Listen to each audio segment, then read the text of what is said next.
하나님의 말씀을 보시겠습니다. 히브리서 10장입니다. 신약성경 364페이지, 신약 364페이지, 히브리서 10장 19절부터 25절까지 말씀입니다. 히브리서 10장 19절부터 25절까지 말씀 제가 봉독하겠습니다. 그러므로 형제들아, 우리가 예수의 피를 힘입어 성소에 들어갈 담력을 얻었나니 그 길은 우리를 위하여 휘장 가운데로 열어놓으신 새로운 살 길이요 휘장은 곧 그의 육체니라. 또 하나님의 집 다스리는 큰 제사장이 계심에 우리가 마음의 뿌림을 받아 악한 양심으로부터 벗어나고 몸은 맑은 물로 씻음을 받았으니 참 마음과 온전한 믿음으로 하나님께 나아가자. 또 약속하신 이는 미쁘시니 우리가 믿는 도리의 소망을 움직이지 말며 굳게 잡고 서로 돌아보아 사랑과 선행을 격려하며 모이기를 피하는 어떤 사람의 습관과 같이 하지 말고 오직 권하여 그날이 가까움을 볼수록 더욱 그리하자. 아멘. 담임 목사님 나오셔서 서로 도와보아 사랑과 선행을 격려하며 라는 제목으로 말씀 전해주시겠습니다. 십계명을 통해서 하나님께서는 우리가 궁극적으로 지향하는 하나님 나라를 구하는 저들에게, 또 우리 교회가 지향하는 하나님 나라의 회복을 위해서 이미 예수님 안에서 회복이 시작된 그 천국을 지향하는 저들이, 그 완성을 향해서 달려간 저들에게 그 천국이 어떤 나라인지, 어떤 원리에서, 어떤 계명에 의해서 천국이 우리를 통해서 완성되고 또 그 천국을 바라보게 할 것인지 십계명을 통해서 우리가 알 수가 있습니다. 특히 십계명은 하나님을 사랑하고 이웃을 사랑하는 이 두 계명 속에 십계명이 다 요약되는데요, 온 율법과 선지자의 강령이 하나님을 사랑하고 이웃을 사랑하는 것, 이 두 계명 속에 천국의 모습이 이미 다 그렇게 담겨 있다고 이렇게 우리가 생각할 수 있겠습니다. 오늘 제 6계명을 함께 볼 텐데요, 너는 살인하지 말라, 그렇게 말씀하고 계십니다. 살인하지 말라, 남을 죽이지 말라, 피 흘리지 말라, 그런 말씀이 되겠습니다. 이후에 말씀 보시면 하나님께서는 어떻게 우리가 이웃을 사랑해서 천국의 모습을 우리가 드러내며 천국의 능력을 구현하며 어떻게 천국 백성으로 살아갈 것인가 라는 말씀하고 계신데요, 구체적으로 이웃의 생명을 존중하라, 그런 말씀 6계명의 정신입니다. 제 7계명은 이웃의 결혼을 지키라, 이웃의 소유를 존중하라, 이웃의 명예를 존중하라, 그런 말씀이 계속해서 이어지는 가운데 있습니다. 구체적으로 어떻게 이웃을 사랑할 것인가. 이제 성도는 자기를 위해 사는 자가 아니기 때문에 우리 예수님 안에서 무한한 자유를 가진 자이지만 그 자유로 내 육체를 나타낼 기회로 삼지 아니하고 내가 오래 종이 될지언정 사랑을 나타내는 그런 자가 바로 신자입니다. 이제 신자가 어떻게 구체적으로 이웃사랑할 것인가, 그 이웃사랑을 통해서 우리 교회가 궁극적으로 전파하고 선포하는 이 복음, 천국 복음, 그 복음, 예수님의 십자가, 주 연총의 나라가 어떤 나라인지를 정하게 되는 것입니다. 또 그 천국의 능력을 우리의 삶 속에서 경험해 가는 것이죠. 하나님 나라의 권능을 우리가 경험하며 살아가는 것입니다. 그런데 여러분, 천국과 세상 나라, 천국과 사탄의 나라는 항상 우리 가까이 있습니다. 어떤 나라를 선택할 것인가, 어떤 나라를 그렇게 우리가 그렇게 받을 것인가, 우리의 선택과 결단은 항상 우리 앞에, 그 선택의 기로가 항상 우리 앞에 놓여 있습니다. 오늘 저는 이 예배를 통해서 우리는 천국을 당연히 지향하고 천국 백성으로서 천국을 선사하신 주님의 은혜에 감사하면서 예배드리고 있지만은, 정말 우리의 마음속에 이 천국을 그리워하면서 사모하면서 이 천국의 주가 되신 왕이신 예수님을 정말 사모하면서 나와서 예배드리는가, 또 그 천국의 계명, 십계명을 그렇게 우리가 함께 사모하면서 하나님의 말씀을 우리가 듣기를 기다리고 있는가, 그런 자세가 먼저 우리 필요할 것 같습니다. 우리 다른 사람을 그렇게 살인하지 말라, 죽이지 말라, 이 6계명인데요, 6계명을 잘 보시면은 하나님 6계명을 통해서 우리 자신이 어떤 사람인지를 그렇게 보여주고 계십니다.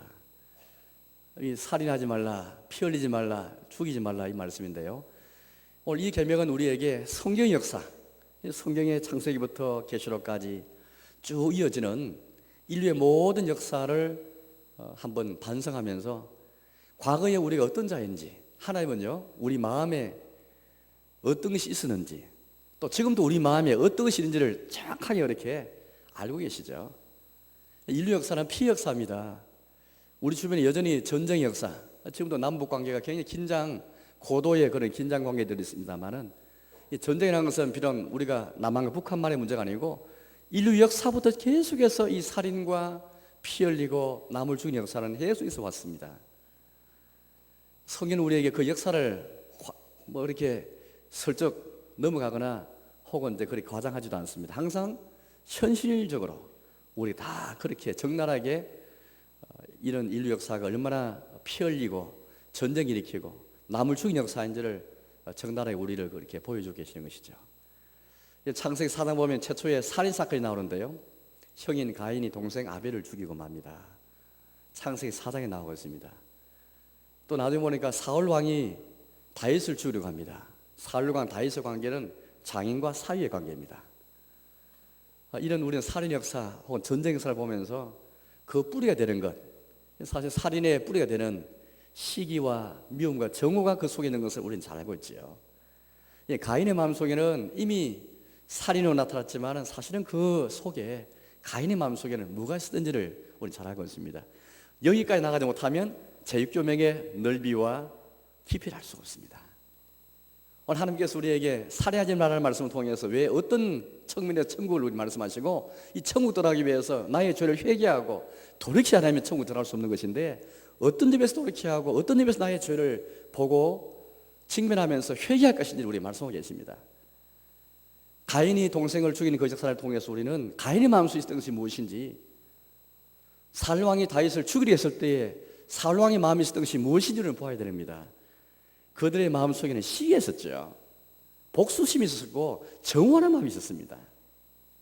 육계명 속에서 이걸 보지 못하면 우리 자신을 볼 수가 없습니다.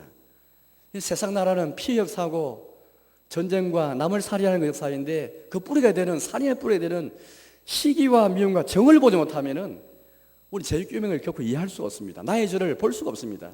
예수님께서 마태복음 5장 21절부터 말씀 보니까 예수님 산에 오르셔서 천국복음을 설교하실 때에 제6계명에 대해서 말씀하신 적이 있습니다. 옛 사람에게 말한 바 살인한 자마다 심판을 받을 것이라는 것을 너희가 들었지만은 이제 내가 너희에게 말하노니 형제에게 노하는 자마다 심판을 받고, 형제는 어리석은 놈, 미련한 놈, 그렇게 말하는 자마다 공에 붙잡히게 되고 지옥불에 들어가게 되리라. 우리 예수님께서 말씀하셨습니다. 우리 예수님은 율법명의 그 깊이와 넓이에 대해서 우리가 다 말씀하셨죠.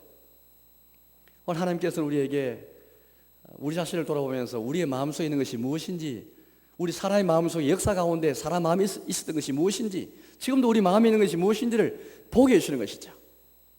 오늘 우리 주변에 보십시오. 인권을 강조하면서, 자유를 강조하면서 동성 간의 결혼을 마치 그것이 보장되어야만 사람의 권리가 확보되는 것처럼, 사람이 자유롭게 살 수 있는 것처럼, 자기의 사상과 신념에 의해 살 수 있는 것처럼, 그렇게 인권을 강조하면서 자유를 강조하면서도 우리 사회를 보시면은 죽음의 문화가 그림드리워지는 것을 볼 수 있게 됩니다. 자살, 얼마나 이러면 우리 사회에 심각한 사회 문제가 되지 않았습니까? 자살, 낙태, 안락사. 이 안락사라는 것은 안락한 죽음이라는 뜻인데, 이 과거에 우리는 더 이상 치료가 불가능할 경우, 더 이상 치료가 안 될 경우, 또 치료해도 더 이상 의미가 없을 경우, 정말 그런 경우에는 치료를 중단을 하게 되는 그런 상황이 놓일 때가 있습니다.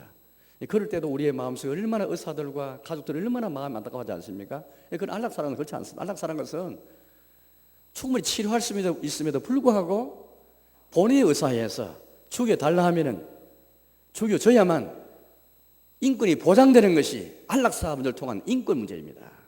그게 자유예요. 사는 것도 나의 권리인 것처럼 죽는 것도 내 권리니까 내가 편안하게 죽을 수 있도록 도와달라, 그렇게 말하면 그걸 도와줘야 하는 것이, 그렇게 하면 사람 인권이 보장되는 것을 그렇게 생각하는 시대가 이 시대에 맞았습니다. 그것이 무슨 자유입니까? 그것이 뭐 사람의 인권이 보장된단 말입니까? 오늘 그 뒤에 뒷면에 보시면은 죽음의 그림자가 얼마나 우리 사회에 드리운지를 잘 보게 됩니다. 또 살인의 뿌리가 되는 미움과 정오와 시기와 복수심을 본다면은 그 살인의 뿌리가 되면서 얼마나 우리 사회에 사탄이 그렇게 우리에게 주기를 원하는 생명이 아니고 성경은 우리에게, 복음은 우리에게, 예수님은 우리에게 생명을 주기를 원하시는데 다시 살리는 그런 은혜를 주기 원하시지만은 세상은 우리에게 죽음을 그렇게 주기 원하는 것이죠. 사탄은 항상 우리에게 멸망과 파괴와 넘어지고 시기와 정오를 일으켜서 그런 삶을 살도록 부추길 것이죠. 인류 역사는 항상 이처럼 하나님의 나라와 세상 나라 항상 긴장관계 있으면서 늘 지내왔더랬습니다. 오늘 저와 여러분들은 어떤 나라를 선택할 것인가? 생명의 나라, 우리 예수님이 나는 부활의 생명이니 나를 믿는 자는 죽어도 살겠고 라고 말씀하시면서 사람을 살리는 이 복음에 대해서 우리에게 말씀해 주셨습니다. 예수님이 십자가에 죽으심으로 말미암아 영원히 살고 인류가 사는 우리가 구원받는 참 생명에 대해서 우리에게 말씀하시고 우리 교회가 우리 성도들이 이제 이 복음을 전파해서 사람을 살리는 이 전도를 그렇게 하도록 해 주셨습니다. 이제 우리의 삶이 얼마나 그렇게 큰지 모르겠습니다. 성경에 보면은 이사야라든지 아까 이사야 55장 말씀 있지 않습니까? 이사야 선지자, 예레미야 선지자, 또 혹은 또 호세아 선지자, 예수님 자신도 한번 가만 보십시오. 오늘날 우리 주변에 많은 사회운동, 사회개혁을 주장하는 사람들이 분노에 찬 비판, 정오에 찬 비판을 한 분들 얼마나 많은지 모르겠습니다. 비판을 하는데 정오에 가득 차 있습니다. 분노에 가득 차 있습니다. 복수에 가득 찬, 울분에 찬 그런 비판을 보게 됩니다. 아무 대안도 없는 비판, 그런 비판을 하는 분들이 많이 계십니다. 그러나 우리 예수님, 이사야, 모세, 예레미야 보십시오. 그들은 가난한 심정으로, 예레미야 같은 경우는 얼마나 그들은 멸망 가운데 있는, 절망 가운데 있는, 그러나 정말로 좌절해야 했는 이스라엘 백성들, 또 냉담한 이스라엘 백성들, 무감각한 이스라엘 백성들, 완고한 이스라엘 백성들을 향해서 그들은 분노에 찬 비판한 것이 아니고 애통에 가득한 그 비판하였지요. 기존의 질서를 비판하되, 세상 질서를 비판하되, 죽음의 문화가 중심이 되는 세상 나라의 핵심을 비판하되, 그들은 애통한 마음을 가지고, 가난한 마음을 가지고, 긍휼의 심정을 가지고 눈물 흘리면서 포용하면서, 그들도 포용하면서 비판하였죠. 우리 예수님이 천국의 복음을 전파하시면서 울분에 차서, 분노에 차서, 정오에 가득 차서, 시기에 가득 차서 그렇게 복음을 전파했습니까? 세례요한이 그렇게 했습니까? 이사야가 그렇게 했습니까? 그렇지 않습니다. 많은 사람들이 기존 질서에 찌들어 있고 천국을 바라보지 못하고 냉담한 상태에 있다 할지라도 피리가 부르도 춤을 춰도 애국하지도 않고 냉담한, 무관심한, 무각강한, 영적으로 무각강한 그들 보면서도 분노에 차는 마음이 아니고 애통과 가난한 마음과 눈물의 심령을 가지고 이들을 사랑하면서 그렇게 비판하면서 대안을 제시하는, 대안은 천국의 복음을 전파하는 겁니다. 천국을 노래하였죠. 오늘 이사야 말씀 보시면 여러분들 이사야가 아하스 왕 시대에, 히스기 왕 시대에 선지자로서 그렇게 활동했던 이들은 하나님을 의지하는 게 아니고 이웃 나라를 의지하기 원했죠. 강대국을 의지하기 원했습니다. 그러면서 그들은 영적으로 얼마나 타락했는지 모르겠습니다. 이들 사회에는 불의밖에 없고 억압과 착취밖에 없습니다. 그런 시대에 살면서 선지자 이사야는 복음을 전파하면서 이들은 기존 사회를 비판하면서도 애통의 마음과 비판하였고 동시에 장차 하나님께서 우리에게 허락하실 회복을 주실 그 천국을 노래하였습니다. 노래하는 게 무슨 그렇게 대단한 것이 있냐고 생각할지 모르겠습니다.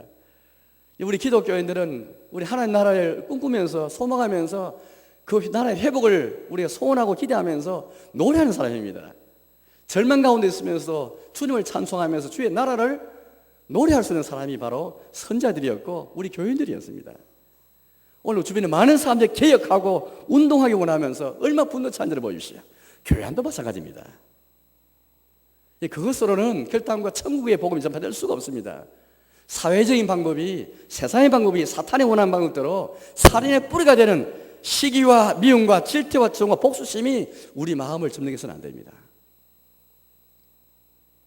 우리 예수님을 닮아야 되고 이사야를 닮고 예레미야를 닮으면서 설사 절망 가운데일지라도 좌절 가운데일지라도 천국의 회복을 꿈꾸면서 노래하면서 믿음으로 그들을 사랑하면서 포용하면서 나아가는 것이 하나님의 교회가 잘 주님의 교회가 세상 한복판에 있으면서 천국 백성 살아가고 천국의 기관으로 살아가는 때로는 애매모호하고 때로는 순례자로서 나그네처럼 굉장히 박해도 많고 희생을 많이 강조되는 그런 우리의 입장이 있다 할지라도 이것이 우리의 올바른 자세인 것입니다. 하나님께서 왜 우리에게 살해하지 말라 그렇게 말씀하는 것일까요? 하나님께서 왜 우리에게 살에 뿌려야 되는 시기와 미움과 정오와 질투심을 왜 버리라 그렇게 우리에게 말씀하는 것입니까? 우리가 가진 웨스트민스터 대교리문답 보면은 이렇게 우리에게 두 가지를 말해요. 하나는 부정적으로는 살해가 뿌려야 되는 시기와 미움과 질투를 버리는 말씀하지 놓고 적극적으로는 천국에 대해서 우리에게 그렇게 말씀하시면서 이렇게 우리에게 이런 나라를 꿈꾸라 말씀하십니다. 이웃을 사랑하고 공경하라 그렇게 하시면서 구체적으로 이렇게 우리에게 말씀하고 계십니다. 자비로운 생각을 가지고 사랑하고 긍휼을 베풀고 온유하고 부드러움과 친절과 온순함과 부드럽고 예의 바른 말과 행동을 하고 관용하고 화해하려는 자세, 악을 서로 갚고 낙심한 자를 유려하고 돕고 무고한 자를 보호하고 변하는 것이 제6계명의 정신이다 그렇게 말하였습니다. 6계명 우리에게 천국이 어떤 나라인지를 보여주고 계십니다. 사람을 살리는 복음이 어떤 복음인지를 말씀하고 계십니다. 잃어버린 자를 찾아서 생명에게 하고 구원에게 하는 예수님의 복음이 어떤 것인지 우리 정확하게 말씀하고 계십니다.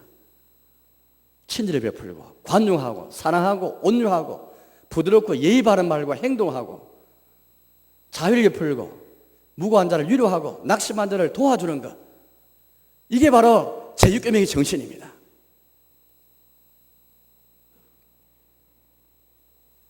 하나님께서 왜 이처럼 우리에게 살해하지 말라 말씀하는 것일까요? 우리가 하나님 피조물이기 때문에 그렇게 하라는 것일까요?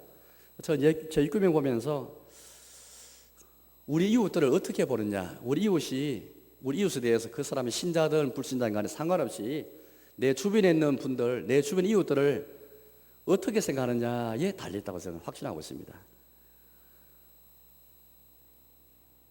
나를 포함해가지고 나의 이웃 어떤 분으로 이름을 대하고 계셔요? 하나님의 피조물이라는 생각이 있습니까? 하나님이 지으신 피조물이다.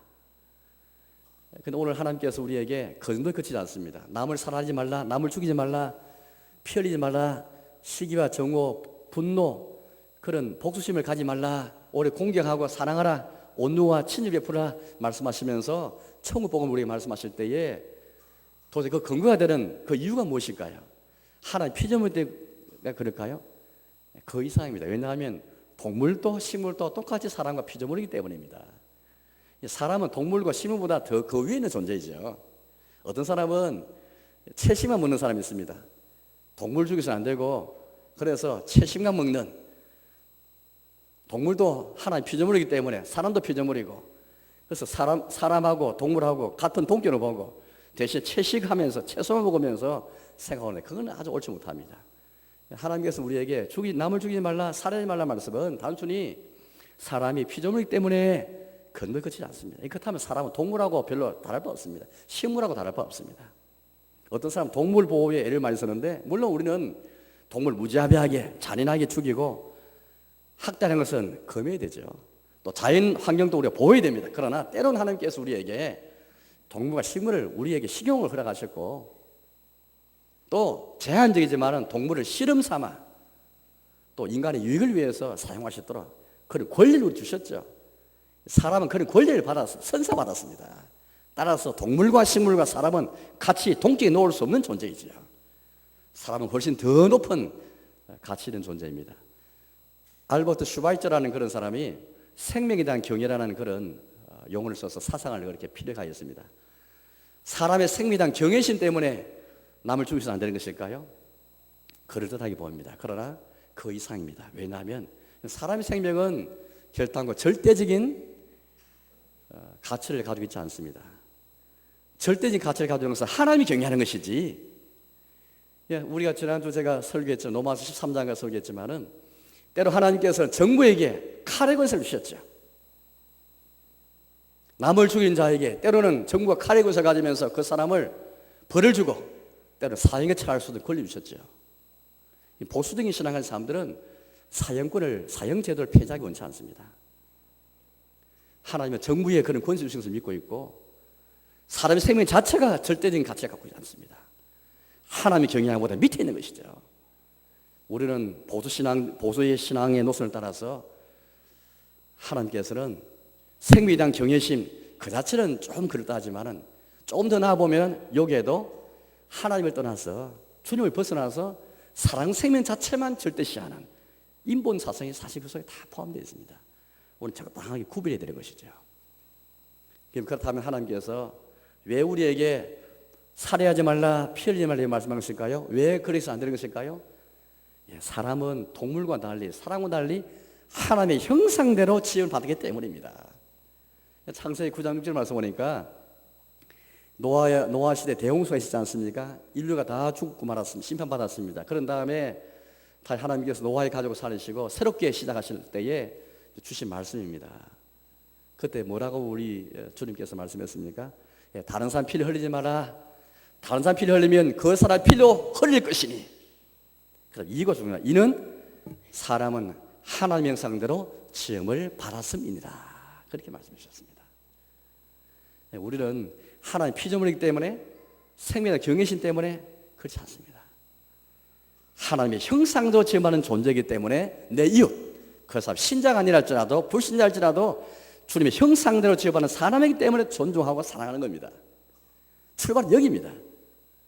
이웃 사랑할 때에 이웃에 대한 우리의 자세, 나의 자세가 나와 똑같이 주님의 형상대로 지음받은 존재인가, 그걸 아는 것에서 출발합니다. 이웃을 향한 사랑과 공개, 여기 출발하는 겁니다. 남을 향한 우리의 자세가 여기서 출발하지 않으면 다른 사람 무시하고 시기하고 정오하고 복수에 찬 마음 가지고 분노할 수가 있습니다.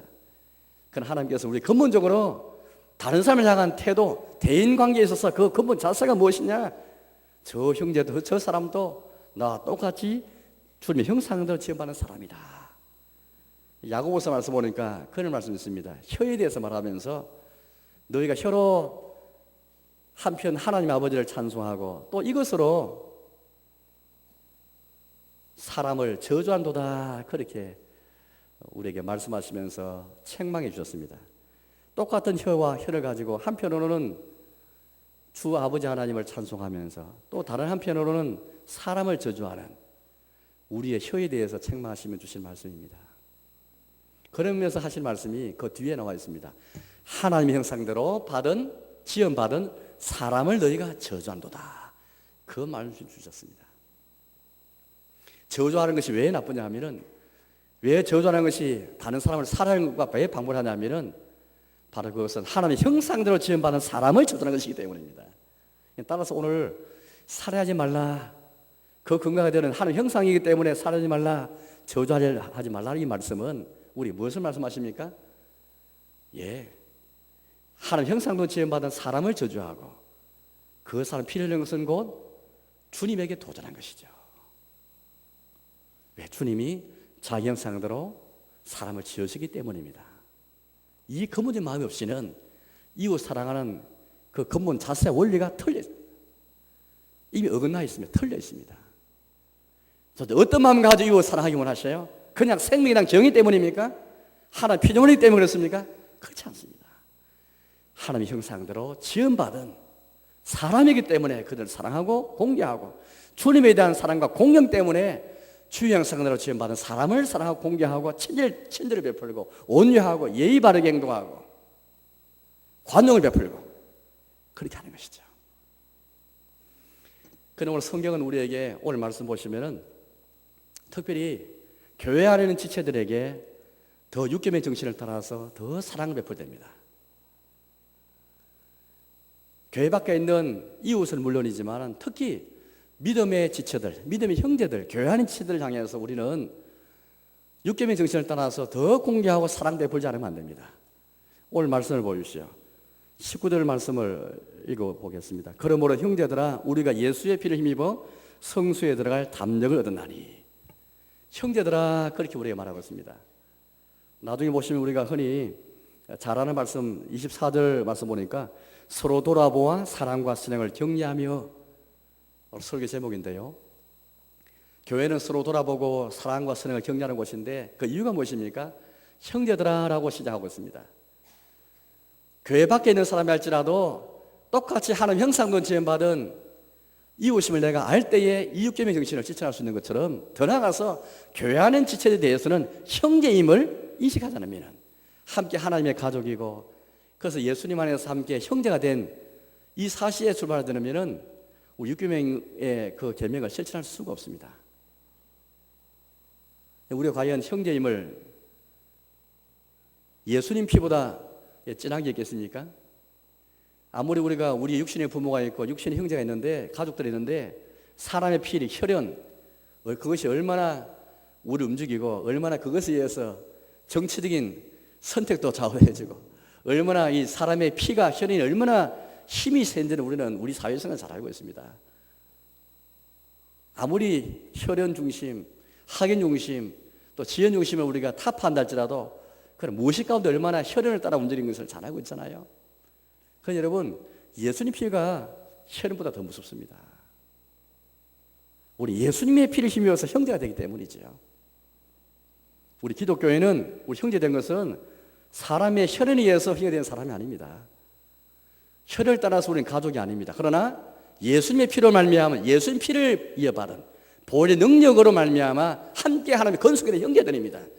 여기에서 출발해서 교회 생활하는가? 육계명이 교회 바깥뿐 아니라 교회 안에서 얼마나 실천되고 있는가를 한번 생각해 보십시오. 형제됨을 내가 인식하면서 우리 각각 형제임을 내가 그렇게 인식하면서 인정하면서 우리가 서로를 대하는가를 한번 생각해 보시기 바랍니다. 왜 형제입니까? 그 상세하게 우리에게 말씀하고 계시죠. 함께 우리가 예수의 피를 힘입어서 하나님의 성수에 들어가기 때문입니다. 나 혼자만 예수의 피를 힘입고 그래서 주님의 집에 들어간 자가 아니고 함께 하나님의 집에 나가고 함께 하나님의 성수에 들어갈 담력을 얻기 때문입니다. 22절 말씀 보니까 이렇게 말씀하십니다. 22절 끝에 말씀 보니까요, 참 마음과 온전한 믿음으로 하나님께 나아가자. 예수의 피를 힘입어서 성수에 나가고 하나님 앞에 나아갈 때에 함께 나아가는 형제들입니다. 함께 하나님의 가족으로 함께 나아간다는 것이죠. 23절 말씀 보니까 우리는 함께 믿는 도리에 소망을 잡는 사람들입니다. 우리가 믿는 도리는 내 혼자만 잡는 게 아니고 함께 믿음의 도리를 붙잡고 있는 자들입니다. 함께 굳게 잡고 붙잡고 나아갈 자들이 바로 교회인 것이죠. 이게 형제입니다. 세상의 힘에 의해서 우리가 돈으로 형제된 것도 아니고 사람 피에 의해서 혈연에 의해서 형제된 것도 아니고 예수의 피를 힘입어서 함께 하나님 앞에 나아가고 함께 믿음의 도리를 붙잡고 함께 주님 앞에 나아가는 바로 믿음의 교제를 통해서 성도의 교제가 우리 가운데 이루어지게 되었습니다. 믿음의 교제가 먼저 선언됐죠. 그런 다음에 성도 사이에 교제가 이루어지면서 형제관계가 되었습니다. 그러면서 우리에게 주시는 말씀이 그 다음 말씀인데 24절 말씀 보니까 서로 돌아보아 사랑과 선행을 격려하며, 우리가 서로 돌아보면서 사랑과 선행을 격려하는 육계명의 정신을 따라서 시기나 미움과 질투나 분노로 서로 대하는 것이 아니라 육계명이 주시는 적극적인 교훈대로 요령답에서 우리에게 교훈하는 것처럼 서로 사랑하며 온유하며 친절을 베풀며 관용하며 그렇게 하면서 서로 돌아보면서 사랑과 선을 격려하는 육계명의 정신을 따라서 이웃 사랑하는 것이 우리 교회에 나타나는가를 한번 생각해 보십시오. 이 돌아본다는 말은요, 히브리서 3장 1절에 있는 말씀과 똑같은 말씀인데, 제가 우리 교회 부임하자마자 표를 예수를 깊이 생각하라라는 표를 우리가 그렇게 한번 자꾸 우리가 한번 지냈더랬습니다. 깊이 생각하라는 말씀이 똑같은 말씀이에요. 돌아본다는 말은 깊이 생각하는 말이에요. 서로를 깊이 생각하면서 사랑과 선을 격려하라, 그런 말씀입니다. 예수를 깊이 생각하듯이 내 형제를 깊이 생각하면서 그냥 피상대로 내가 보는 게 아니고요, 깊이 생각하면서 사랑과 선을 격려하라. 왜 깊이 생각하는 이유가 나와 있죠. 목적이 나와 있습니다. 깊이 생각하는 목적은 사랑과 선행을 격려하기 위해서입니다. 격려. 이 사랑과 선행은 그야말로 우리의 복음을 잘 가르치는 중요한 개념이지 않습니까? 사랑, 선행. 이 선행도 얼마나 중요하고 그냥 세상에서 말하는 착한 일이 아니고 구원받은 우리가 이 착한 일을 하도록 하나님의 선을 깨닫고 우리 주님이 율법에 의해서 참 선을 알고 이제 이 선행을 하는 자가 우리 신자들이고 이 선행을 통해서 주께 영광 돌리는 것이 우리 이제 교회의 모습인데 사랑과 선행은 우리 복음의 핵심을 가리켜 중요한 개념입니다. 바로 이 사랑과 선행을 격려하라 그런 말씀 계셔요. 이 격려하는 말은 촉발시키다, 유발시키다, 일으키다 그런 말입니다. 그래서 여러분 참 이 말은 아주 흥미로운 그런 점이 있어서 우리가 잘 살펴야 되겠는데 이 돌아본다는 말은 깊이 생각하는 말인데 이 말이 때로는 부정적으로 많이 쓰였습니다. 긍정적으로도 이 두 낱말이 쓰여졌지만은 부정적으로 많이 쓰였어요. 조금만 잘못하면은 서로 돌아보면서 깊이 생각하는 가운데 사랑을 성령 격려해야 되는데 이게 육변 정신인데 조금만 잘못하면은 부정적으로 그렇게 탁 나갈 수 있습니다. 마치 우리가 하나님 나라와 세상 나라의 선택의 길에서는 우리에게 항상 이 두 나라 항상 우리 가까이에 있습니다. 이 지옥과 사탄의 나라는 멀리 있는 게 아닙니다. 천국은 멀리 있는 게 아닙니다.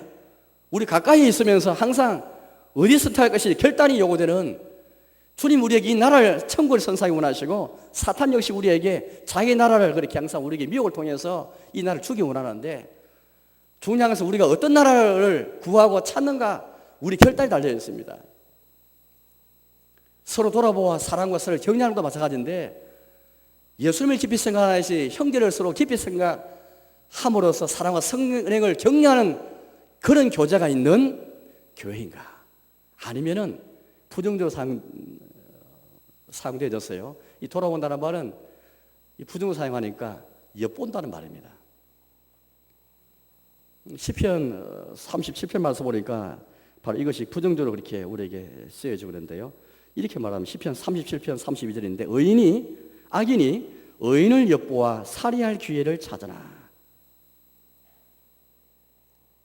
악인이 항상 의인을 항상 엿보고 있죠.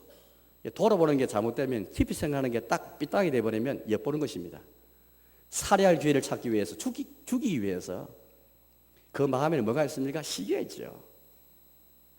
마음에 시기와 정오가 있으니까 복수심이 있으니까 예수님 생각하듯이 사랑과 선행을 격려하기 위해서 돌아보는 게 아니고 가인이 아벨을 죽인 것처럼 사울이 다윗을 죽이려 한 것처럼 마음에 시기심이 있으면은 예수님 깊이 생각하듯이 사랑과 선행을 격려하는 이 목표를 위해서 돌아보고 생각하는 게 아니고 남을 배려하는 게 아니고 엿보는 겁니다. 이 사탄의 나라의 속성이죠. 다음에 격려한다는 말은 사도행전 15장 말씀 보니까 바울과 바나바가 함께 한 팀이 되어서 선교사가 되어서 복음을 전하는 사람인데 마가 요한 때문에 두 사람이 심히 다투게 되었습니다. 그때에 이 15장 58절 말씀인데 심히 다투었다는 이 말이 바로 격려한다는 말과 똑같은 말이에요. 사랑과 선행을 격려하는 게 아니고 촉발시킨 게 아니고 다툼을 촉발시킨 거예요. 성도 사이에도 사도 사이에도 선제 사이에도 선교사 사이에도 우리 형제들 사이에도 이처럼 사랑과 선행이 촉발되고 유발되는 게 아니고 우리 잘못하면은 우리 가운데 다툼이 일으켜지고 우리가 분노가 있으면 우리 가운데 시기가 있으면은 사랑과 성령을 격려하기 위해서 남을 깊이 생각하는 게 아니고 엿보면서 다툼을 일으키는 그런 교제가 될 수가 있습니다. 저는 오늘 이 말씀 보면서 참 우리 사람이 성경에서 이 단어가 이렇게 긍정적으로 사용되기도 하고 부정적으로 사용되는 걸 보면서 똑같이 돌아보고 똑같이 격려하는 것이지만은 긍정적인 면에서 돌아보기도 하고 격려할 수 있지만 나쁜 면에서 부정적인 면에서 돌아보고 부정적인 면에서 격려할 수 있구나. 오늘 저와 여러분들이 이 하나님의 교회에 우리가 들어와서 함께 형제로 생활하면서 육계명의 정신을 한번 우리 생각해보면서 한번 우리 자신을 돌아보십시다. 우리의 교제 가운데 우리의 모임 가운데 얼마나 서로를 깊이 생각하면서 사랑과 선행을 격려하는 그런 모임이 되고 있습니까? 모임인 모임대로 사랑과 선행을 격려하는 그런 내용이 있는 아니면 내용이 이 사랑과 선행이 그 내용이 아니고 혹은 분노를 촉발하고 화를 촉발하고 다툼을 일으키는 그런 모험이지는 않습니까? 혹시 그런 것이 우리 가운데 있지 않습니까? 세상 나라의 모습이 이제 교회 안에 들어왔는 겁니다. 사탄의 나라가 교회 안에 들어왔는 겁니다. 오늘 하나님께서 이제 육교명을 통해서 우리에게 우리 주변에 있는 지체들을 향해서 어떤 존재를 보기 원하는지, 과연 형제를 보기 원하는지, 교회 바깥에 있는 사람에 대해서도 하나님 형상을 지어받는 사람의 것을 보게 만들고, 동시에 살인의 뿌리가 되는 미움과 시기가 살인을 촉발했다는 것을 보게 만듭니다. 직면하게 만들면서 어느 누구도 여기에서 예외가 될 수 없는 사실을 우리가 보여주는 것이죠. 우리가 얼마나 뿌리 입힌 죄인인지, 도저히 나의 힘으로는 주의 의를 힘입어서 주의 의를 힘입지 않고는 심판과 하나님의 진노를 받을 수밖에 없는, 절망에 빠져야 할, 심판받아야 할 천벌을 받을 마땅한 자 된 것을 우리는 잘 알 수가 있습니다.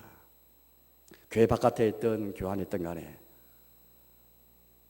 얼마나 미움과 시기와 분노가 우리를 움직여서 그렇게 사랑과 선행을 경계하는 게 아니고 엿보면서 분노와 혹은 다툼을 일으키는 그런 교제에 나갈 수 있다는 것을 우리에게 말씀하고 계십니다. 우리 이어서 25절 말씀 보니까 이렇게 말씀하고 계십니다.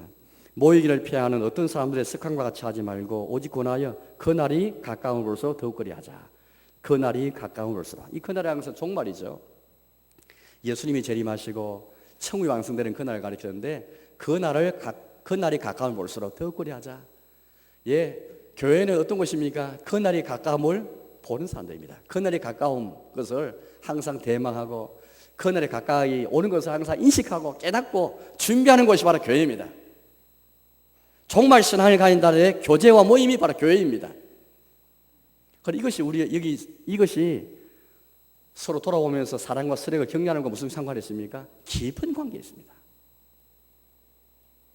종말 신앙을 가지면 갈수록 오늘날 이끄는 동안에 매일 피차 권면하면서 여기 보니까 오직 권하여 그렇게 막 오직 권하여 그 날이 가까운 볼수록 더욱 그리하자. 형제이기 때문에 나도 서로 깊이 생각하면서 돌아오면서 사랑과 서로 격려하지만은 그 날이 가까운 볼수록 더욱 그리하자. 이것을 위해 서로 오직 권하자. 그런 말씀입니다. 종말 신앙 가는 데에서 저 산에 올라가야 되고 가족도 버려야 되고 이상한 행동을 해야 되는 것 절대 아닙니다. 종말 신앙을 가면 갈수록 지금 현재 우리에게는 오늘이라는 현재는 하나님의 은혜에서 주어진 은혜 현재이지 은혜로 주어진 오늘이지. 그래서 히브리서 3장 말씀 보니까 오직 오늘을 일컫는 동안에 매일 피차 금연에서 죄의 유혹으로 너희 마음이 완고하게 됨을 강팍하게 됨을 면하라. 그리 말씀하십니다. 그날에 가까움을 보는 종말 신앙하는 사람들은 오늘을 일컫는 이 오늘 주님의 은혜에서 주어진 이 현재 속에 오늘 속에서 서로 깊이 생각하면서 사랑과 사랑을 격려하고 촉발시키기 위해서 우리의 교회가 오늘 사랑이 넘치기 위해서 사랑이 넘치기 위해서 더 사랑하고 더 온유하고 더 친절하고 더 관용하기 위해서 이 야고보서 말씀 보니까 종말 신앙과 육개명에 관한 그런 말씀이 나옵니다. 너희가 관용하라. 너희가 서로 원망하지 마라. 그런 말씀이 나옵니다. 서로 원망하지 말라. 그래하여 심판을 면하리니 심판주가 문 밖에 서 계시리라. 그런 말씀해 주셨습니다. 야고보서 5장에 있는 말씀이죠. 서로 원망하지 말라. 원망하면 심판을 면하지 못하는데 심판주가 가까이 계신다. 그런 말씀하십니다. 빌립보서 4장 말씀에도 너희가 관용하라. 너희가 서로 관용하라. 주께서 가까우시니라. 그런 말씀해 주셨습니다. 오늘 우리가 종말 신앙 가짐이 갈수록 그 날이 가까우면 볼수록 우리 얼마나 서로 관용해야 할지, 서로 원망하지 아니하고 서로에 대해서 원망하지 아니하고 관용하면서 이게 바로 천국의 복음을 경험하는 것입니다. 천국을 경험하는 것이죠.